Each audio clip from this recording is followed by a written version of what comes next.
सबैजनालाई नमस्कार गाइज हैन। यो भिडियो चाहिँ धेरै टाढाको नभएर वीरेन्द्रनगर सुर्खेतको भिडियो, कर्णाली प्रदेश राजधानीको भिडियो हैन। यो हाम्रो चाहिँ हुन लागेको यो बोर्ड इक्जाम 12 मा चाहिँ पुरै यस्तरी हो के खाँदेर चाहिँ सारा क्याम्पसहरुमा इन्स्टिट्युटहरुमा पैसा असुल्ने काम भइरहेको छ हैन। सबैले ध्यान दिएर राम्रो एकदम राम्रो पढाउने ठाउँ चाहिँ छानेर पढ्नु पर्ने हुन्छ। यहाँ त हेर्नु एउटा क्लासमा 150 जना भन्दा माथि राखेर पढाइरहेको छ। यो पढाइको नाममा पैसा उपलब्धि गर्ने एउटा काम हो के। तर पढाउने बेला सबलाई बुझाएर पढाउँछौं भन्छन्, तर यहाँ चाहिँ सब पैसा असुल्ने काम भइरहेछ। यो केही लास्टमा बस्ने ठाउँ नभएर यो ठाडो बेन्च हालेर त्यही माथि बसेर पढ्नु पर्ने।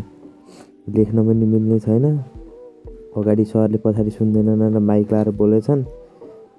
पछाडि पढ्ने ठाउँ नै छैन, लेख्ने र लेखेर पढ्ने ठाउँ नै छैन हैन।